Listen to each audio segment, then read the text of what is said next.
And when I started this, I'll be honest, I felt like I couldn't fully be a good advocate because I didn't have that personal experience. But the more that I learn and the more that as I continue to do this, I become more and more passionate about it because I meet people who have been affected. I've met parents that have lost children. I was with someone this weekend who lost their twin brother 4 years ago to an overdose. And I spent the weekend with them. And I continue to make these relationships with people who have been affected. And so I get the chance to carry all of their stories. And because I have a platform, I have the opportunity to be the advocate in a very different way. So there's a lot of advocates that have the personal stories that they are talking about, but I get the chance to be a very different advocate. But I think that I really understand what this means now. And as I go around, and we've talked a little bit about stigma in the beginning, when I start to understand the types of nuances that have to do with substance use disorders, the stigma that people face, the stigma that families face, and a lot of the difficulties that those who struggle with this go through, I really feel like I've gotten kind of an on-the-job education.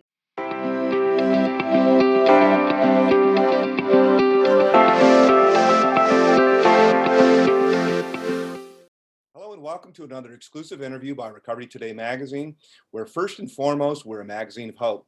Whether you're considering addiction recovery for yourself or a loved one, maybe you're actively in recovery a little while or a long time, you're going to find all kinds of topics related to addiction, recovery, and really living a happy, successful, sober life at Recovery Today. My name is Rob Hanley. I'm the editor-in-chief of Recovery Today, and I'm so excited again, of course, as usual, about the guests that I'm going to interview today. As you can see, obviously, she is drop dead gorgeous, but she is also smart as hell and really cool. She has a dual Bachelor of Science degrees in biochemistry and systems biology with honors, by the way, from Virginia Tech, and she's currently pursuing her doctorate of pharmacy at Virginia Commonwealth University. And lastly, but not least, on December the 19th, 2019, competing live on NBC, she was named Miss America 2020. By the way, she's also, I have to add this little piece in here, she's also a certified naloxone trainer and future doctor of pharmacy, and she's using her platform. This is why kind of she's so why she's on as an influencer to advocate for social impact initiatives, including Mind Your Meds, drug safety and abuse prevention, from pediatrics to geriatrics. My guest today, Miss America 2020, Camille Schrier. Thanks for jumping on. Thank you for having me, Rob. I'm really grateful to be here with you. So cool. Okay, so we're going to jump obviously into a lot of what we were kind of talking pre-interview about. How I was asking you, like, what do you want to talk about? And one of the things that you said was the stigma of addiction. Yeah. And kind of changing that whole perspective. I want to get into it from a pharmacist mindset, or from your angle. But before we do, and as I look through all your social and everything like that, the one thing that you're really passionate about is something called STEM, STEM. And I know that I should know what it is. I know that it's about education. And as I did Google search after Google search, all that I saw was like stem cell clinics and things like that. So before I kind of get into your story, the first thing I didn't want to forget, I wanted to make sure I got out there, was what is STEM? What is STEM? When I say this, you're going to be not surprised. I think it's going to make a lot more sense. So STEM is science, technology, engineering, and math. Okay, I should know that. So it's all of kind of what we would think of as kind of like technology careers, science-related careers, the way that we represent those. And that's something I'm really passionate about because that's what I do. I have the background in science, and I advocate oftentimes for STEM education for kids. I'm the first Miss America to ever win doing a science demonstration. And so that's one of the reasons why I do a lot of STEM education with students across the country, both with science demonstrations that I'm doing in their classrooms, or maybe virtually doing that with COVID. But I'm the science nerd. I love doing that. But that's also what made me interested in medicine and pharmacy because it all kind of wraps together with substances and the way they work. So cool. So you said you're the first Miss America to win with like a science demonstration, because mostly people are thinking Miss America, how do you look in a bikini and all the other kind of stuff like that, which I'm sure is great. But you did something really, really different though. Like Yeah. tell us a little bit, and why did you do this? Kind of, I mean, that's way out of the box. You did an actual science experiment on the Miss America competition. So where did you come up with that, and what was it? It originated with me trying to solve a problem, which was me not being able to sing, dance, play an instrument, twirl a baton, or do a lot of the more traditional Miss America performing talents. Twirl a And baton. so, and honestly, a lot of women are really, really good at that. Right. We had some like collegiate level competition twirlers even at our competition this Wow. year. And I just don't have that skill set. I wanted to do something that was authentic to myself, but something that I really felt like I could do. I didn't want to just learn to sing or just learn to do something for a competition, because I don't think that that would really be a true, representation of who I was. And so the joke in my family was just kind of like, oh, well, you should do like a science experiment or something, or a demonstration. And I'm like, oh, well, maybe I could. And I ended up signing up for the initial competition. I ordered chemicals on Amazon. I ordered glassware, and I was like, I'm just going to give this a go because, it's who I am. But it's interesting because as time progressed and as I went from, my first competition to Miss Virginia to Miss America, I started to realize that there was a real demand for a woman in STEM as a role model for young girls across the country and young men as well. And so Traditionally, though, it's boys, right? Traditionally, it's yes, it is, but I think that it's also important that little boys can see an adult woman in a STEM career for and that sure. being cool. And so that was just something that kind of, I mean, quite literally physically blew up, but also in terms of like my outreach just was something that I was getting requests for all the time. So I started to balance, my social impact work, which was with drug safety and abuse prevention, and balancing that with the STEM education. So I was really toggling between those two topics throughout my time, and that's something that I still continue to do. But it was born out of solving a problem and realized there was a lot of demand for it. And obviously everybody went completely nuts, for it as well. Yeah. So let's kind of rewind a little bit. Usually my first question is tell us a little bit about yourself, but pre-interview, one of the things, I mean, were you a pageant person or not? Because you don't really come off as somebody that went to all the pageant universities or lifelong dream or something like that. Tell us a little bit about kind of who you are, where you grew up. I know you live in Virginia and you were Miss Virginia too, which is so Huh. cool. So the funny thing is, I actually grew up in Pennsylvania for my whole life. Oh, okay. And I grew up in suburban Philadelphia and kind of was a little bit of a country bumpkin growing up, rode horses, worked in a barn. Like that was kind of what I liked. Did sports growing up and did a few pageants here and there as a teenager, mostly because I was kind of shy and I wanted to learn how to speak in front of people, how to interview. Not really what you would think of as like the toddlers and tiaras type of pageants, very much, wholesome, fun activities for me to do during the summer that also gave me some lifelong skills. And I felt like I got out of them what I wanted to. And then I went off to college and was like, I don't really need to do this anymore. I'm good. But then the opportunity presented itself in early 2019 to compete for Miss Virginia while I was down here continuing my education. And that was really what began that process. And it was never something I really thought I would do, or, I never really had that lifelong dream, like many girls, that maybe I can grow up and be Miss America. But I will say that I think that especially in 2020, that's been a benefit because I had had no expectations with what this year might look like. Right. So it allowed me to be a lot more flexible with what my Miss America experience was, because it was very different than many other Miss Americas. 100%. But I never thought I would do it anyway. So I was like, hey, whatever I get out of this is awesome. And I've really gotten so many awesome career and personal development opportunities that are definitely worth it. Yeah, I love that. So one of the first questions, every single person that I said, "Oh yeah, I'll be," kind of was joking around with people, and I said, "I'll be busy, today between 1 o'clock and 4 o'clock Eastern because I'm interviewing Miss America." Uh-huh. And but one of the first things every single person asked, so I should probably just bring it right out, is they said, "Oh, is she, does she have substance abuse disorder? Is she an addict?" And I said, "No, no, no, no, no. She's an advocate." Yeah. So we haven't had most everybody that we featured within the magazine kind of on a personal capacity. Usually people that, are have some kind of a history of it itself, but you do not. And that's really interesting because that's one of the things that I get asked all the time is what my connection is with substance use disorders. That was my next And question. it's not, I will say it's a little bit rare that I don't have a personal connection to this. I Wow, have that not is faced rare. it myself. I don't have family members that have struggled with this. I decided to advocate for this when I started competing in the Miss America organization because I was looking for a social cause that I wanted to dedicate my time to. And as a pharmacy student, I had taken a naloxone training class, which we had talked about. I didn't really recognize how much of a problem something like opioids was in the country. And that's probably me just being naive and growing up not really having that as part of my life.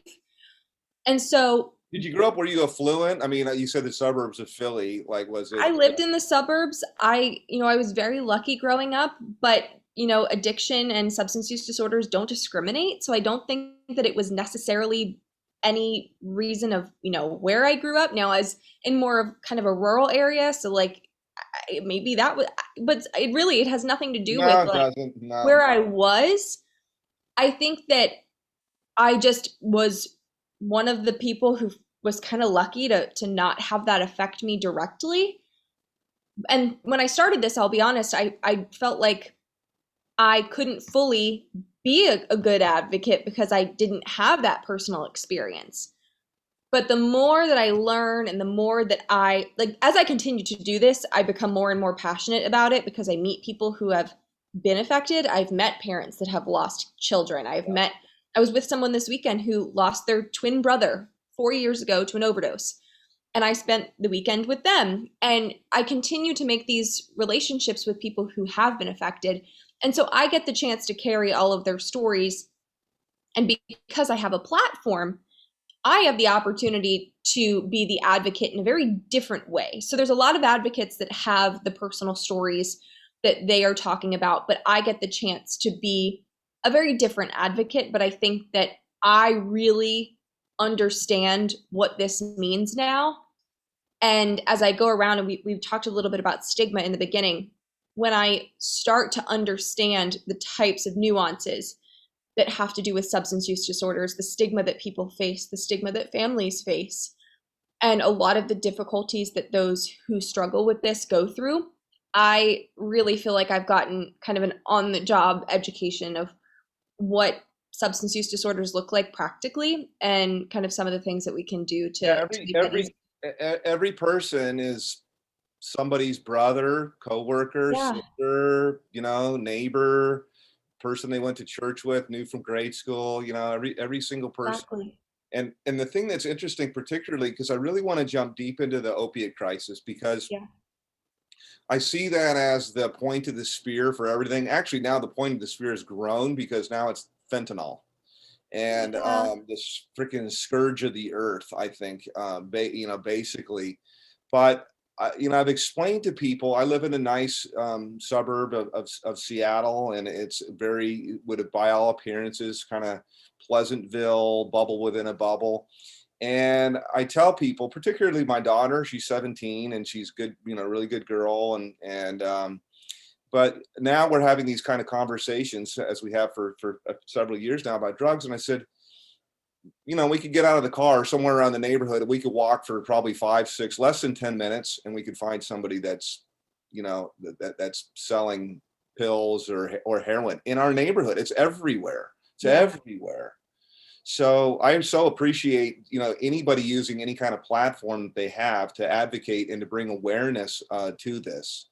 So Absolutely. It's yeah, it's really an honor for me to be able to talk about.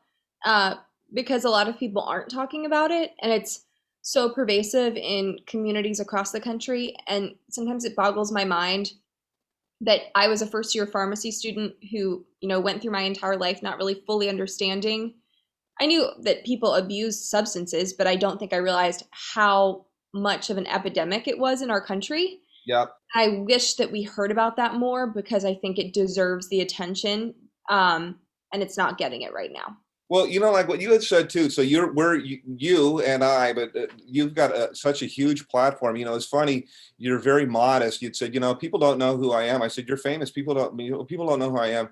Well, they might not right now, but you're Miss America, and so that's a really, really big deal. There's only one of those every single year, and it provides you the opportunity to really to evangelize whatever it is that you want to evangelize. What were the thoughts of the organization about your topic? Was there, what did they think? Um, the cool thing is I get to pick whatever I advocate for. Oh, So cool. when you win, that's the product that they get when you win is whatever you want to advocate for. But I will say the organization and honestly everyone that I meet is really excited to see what I'm doing. It's something that really affects everyone. And what I didn't mention is that the other part of my advocacy has to do with medication safety. So even just for parents and kids, how to take a medicine safely or give Yeah. medicine to your child safely, which goes along with kind of my greater message of respecting and understanding substances, whether or not it's a prescription medication, an over the counter medication, or an illicit drug, just respecting those substances for the power that they have.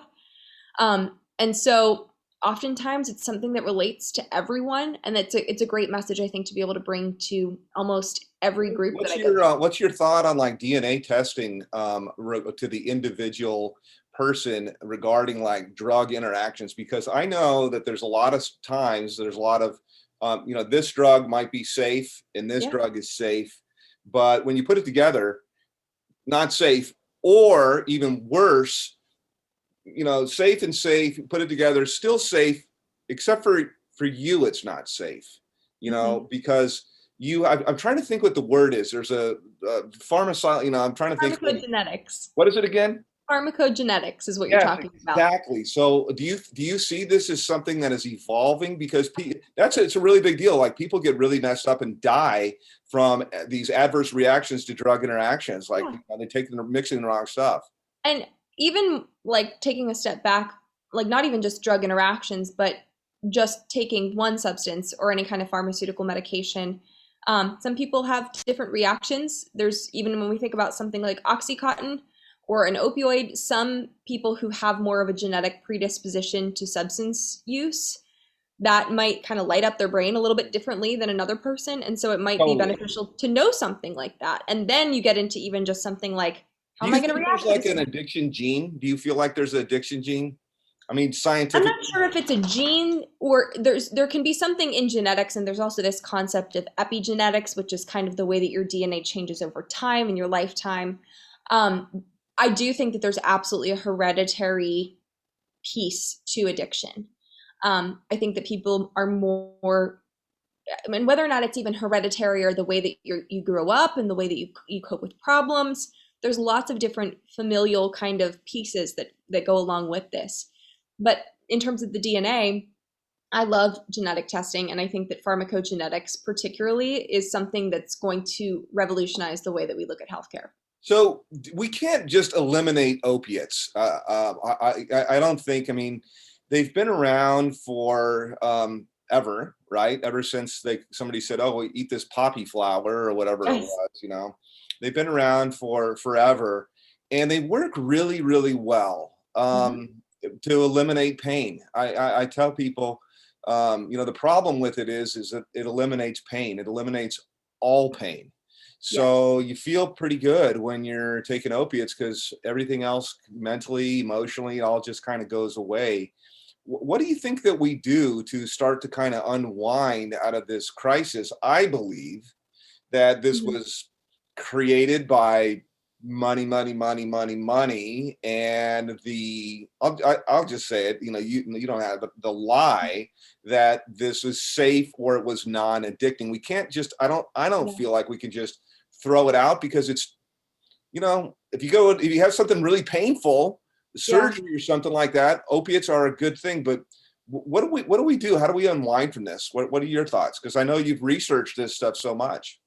Yeah, I think from my perspective, surgery is the perfect example of a time that opiates are extremely appropriate treatment for a patient. But I think that from my perspective as a student pharmacist and, looking at this as a whole, how people become addicted oftentimes, education of the patient is a really, really important piece. So pharmacists get this really cool opportunity to counsel their patients and educate that patient on the prescription medication that they are dispensing to them.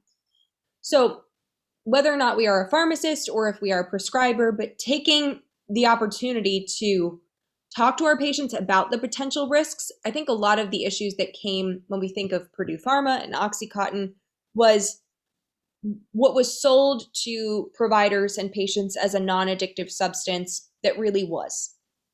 If we are upfront with patients about the potential risks and the potential for addiction or even quite literally physical dependency, which are kind of two different things when we think about physiological and psychological substance Yeah. dependence, but being upfront with that patient so that they can make an informed decision about what the risks of that medication are, because there's been so many stories where people are prescribed this after a surgery, they continue to take it and take it and take it, and then they end up in a place where they're either physically dependent or end up be trying to curb that craving after their medication has run out. So I'm a big advocate for making sure that those patients make the choice for themselves and have all of the information. That's Is it what I would want as a patient. is it also tinier prescriptions too? Like they don't normally just give you a month's supply now. They give you like 12 or something like that. Isn't I that? think that that's a benefit because, and I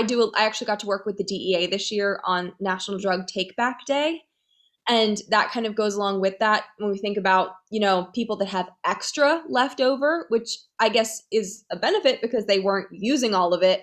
But then that opens up those extra tablets or pills to being misused by someone else. So making sure that we're informing our patients on how to dispose of that medication if they have extra. When we're thinking of something as dangerous as an opioid, I'm a big advocate for responsible prescription ownership. So if you're prescribed something, you're responsible for taking care of that substance. Just like if you had alcohol in the home and you had minors and you were trying to make sure that they weren't, using that substance in your home, it's kind of the same idea. So there's lots of things that we can do as Yeah, well. I interviewed a guy recently that he'll be in this upcoming issue that we're doing. It'll be in a different one than this.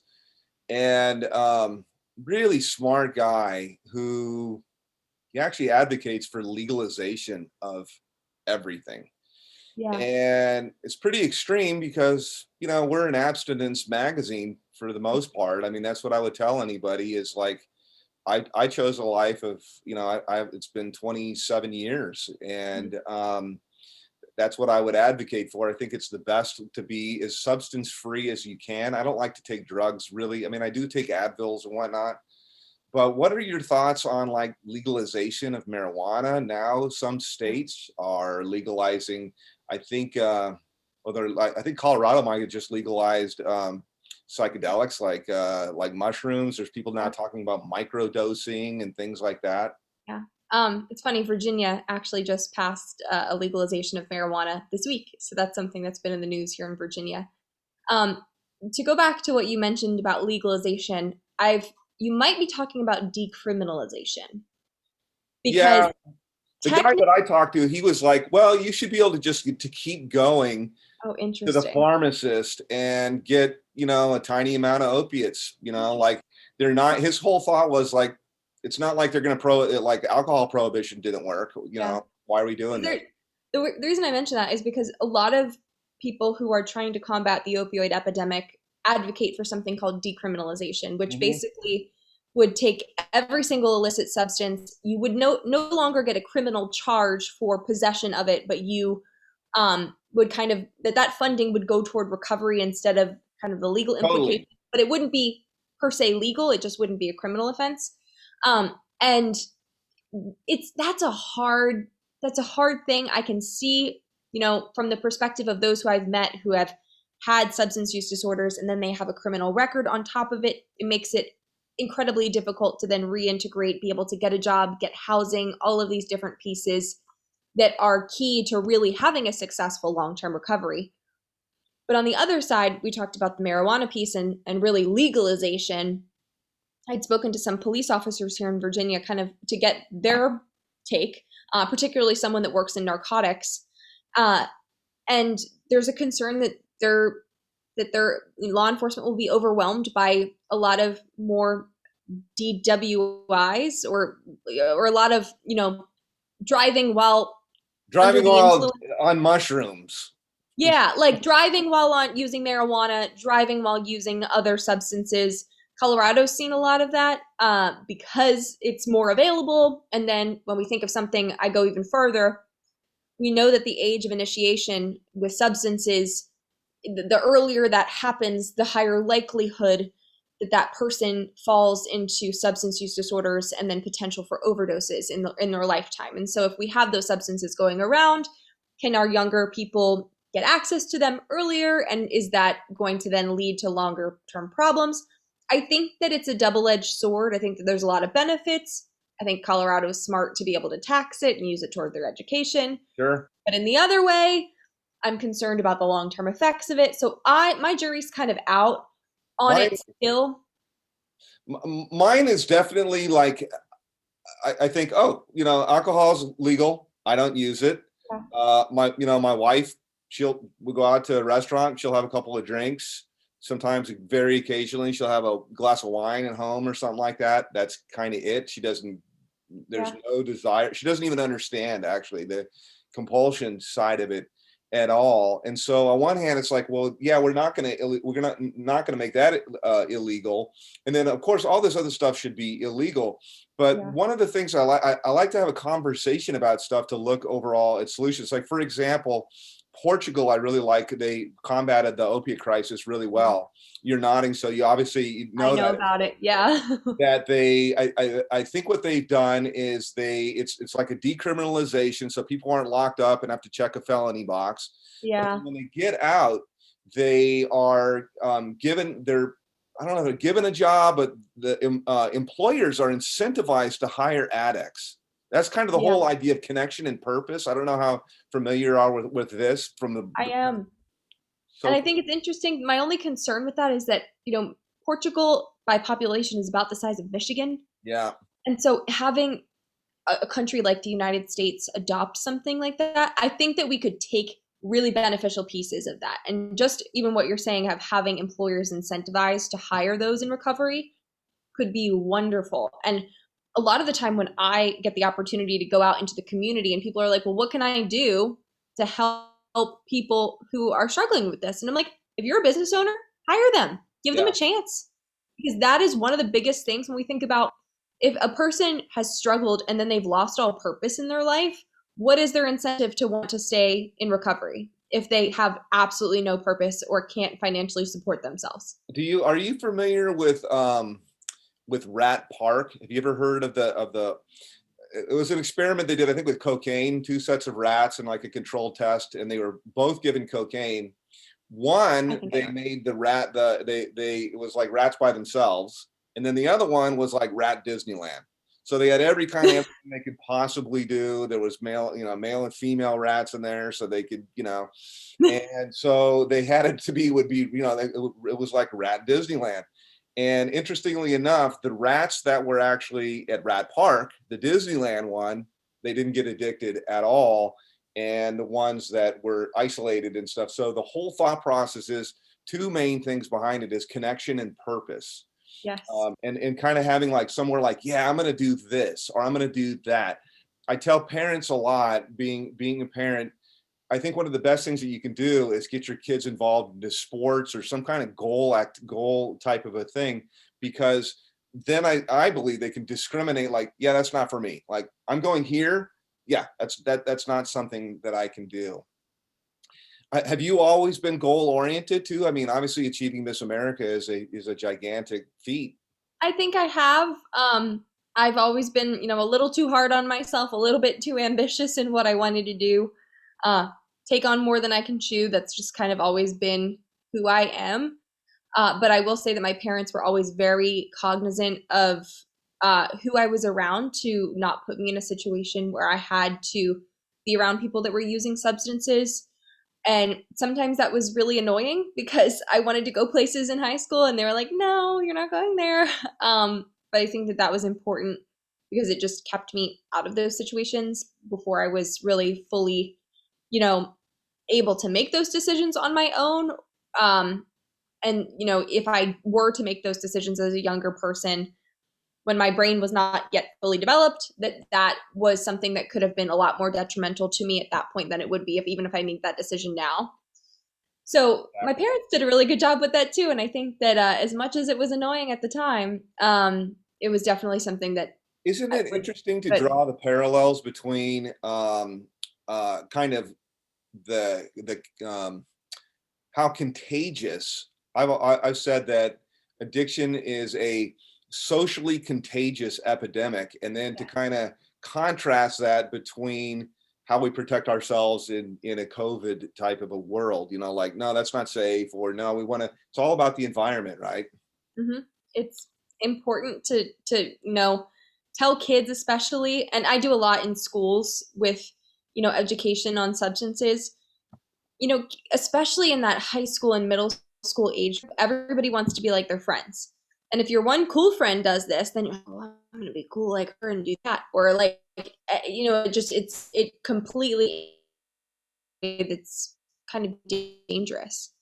And I actually oftentimes use my story of just doing a different talent as a way to talk about like how it's sometimes cool to just do something completely different than all of your friends, and that can help make you successful. But that's something that in the age of social media, in the peer pressure world of high school and middle school, can be really hard to make that choice when you're a young person. And so I think it's great that my parents kept me out of those situations. Sometimes I didn't have to make the choice. 100%. I think that's your whole job, is just you got to watch out, and you can't eat ice cream and chocolate cake for breakfast. There's just things as a parent. I can't do that.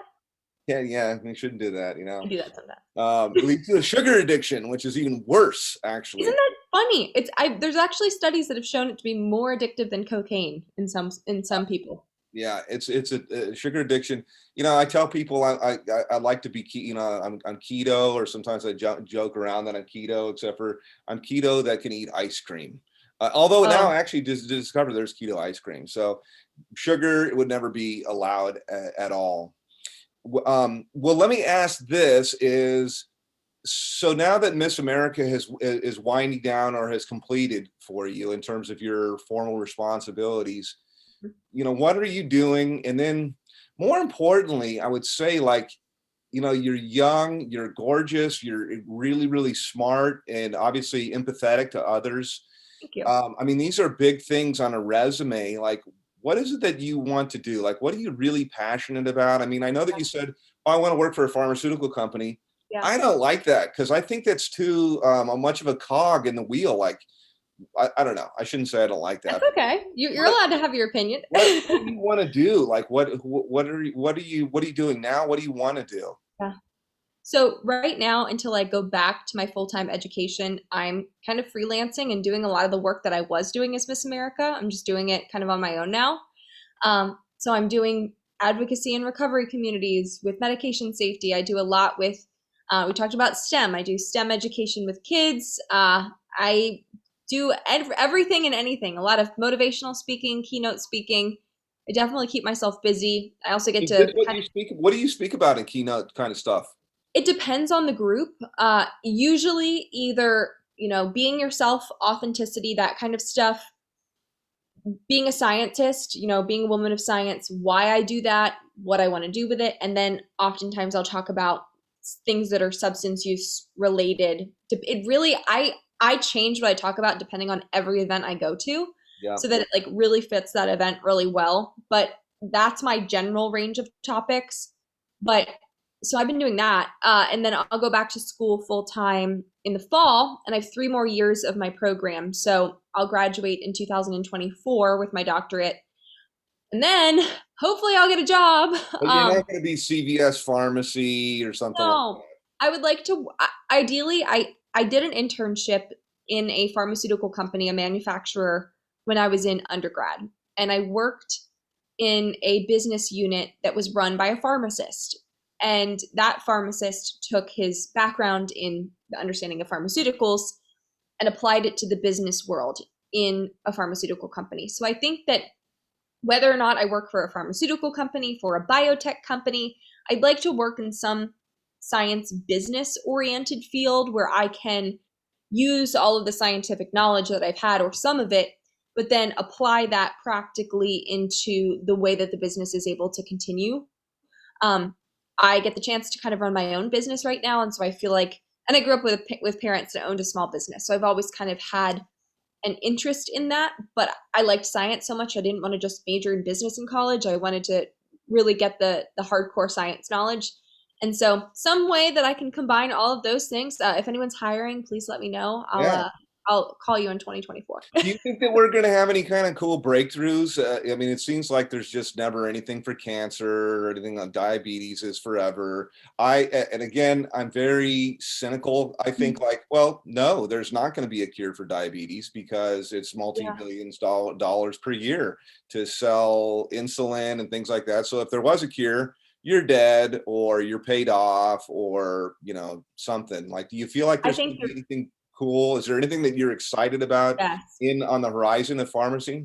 It was interesting. I was actually got to visit GE last year in New York, and they were coming up with like very new technologies, even that had to do with I think it was like radio waves to kind of stimulate the pancreas, in like ways that were like non-pharmacological ways to treat diabetes. Lots of really interesting things. And with cancer especially, there are some new drugs that have come on the market in the last like 5 to 10 years, namely like Keytruda from Merck, and there's a lot of other ones that are kind of similar, um, chemotherapeutics that are really, really effective now, and they're oftentimes like gene based. They're really, really high tech, and I think that there's a lot more in the pipeline that are going to be coming on soon. I think there's a lot of hope in terms of the way that we're going to be able to treat other diseases too. And I think that's part of why I like this so much, and why I like the idea of pharmaceuticals so much, because the power that these kind of substances can hold in such a positive way. I mean, science drives it, and there's some really, really brilliant people behind them. I just really enjoy learning about it and working in it. As long as it makes you, as long as it makes, um, uh, again, we come back to what we do at Recovery Today is we're all about hope and really living a happy, successful, sober life. And that includes showing up to work on time, being productive, and then having other people around you that are sane that would say, oh, yeah, like they're a good person. They're a good dad or mom or friend, employee, whatever it would be that, I mean, I just feel like you get one shot at life. So, um, Absolutely. well, good stuff. Well, how can people that want to hire you, that want to get you for keynote speaking, that want to do any kind of, how do they get in touch with you and follow you and all that kind of stuff? Awesome. The easiest way to get in touch with me is on my website. It's just www.camilleschrier.com. So my first and last name together. And on pretty much any social channel, Facebook, Twitter, Instagram, all of those good things, I am just at Camille Schrier. Same thing. So pretty easy to get in touch with me. If you want to have me come to your event, reach out to me. I'm happy to come or do it Really virtually. cool. Well, we just appreciate you being one more voice to end the stigma and to bring awareness. Anybody that is of that voice, we as a community just we just appreciate it because people are dying unnecessarily. And then I'm not a big fan in general of pharma, big pharma, because I think they are the ones that brought us the opiate crisis. So if that's the direction you're going, at least there'll be another good person in there. So I just appreciate you taking the time. It's valuable, and congratulations on all the success. And Thank you. we look forward to continuing on. I appreciate it. And thank you for what you're doing for the recovery community as well. Grateful that we could team up to do this today. Yeah, absolutely. Well, this has been another exclusive interview with Recovery Today magazine. Miss America, Camille Schrier. Thanks, everybody. And this is a wrap.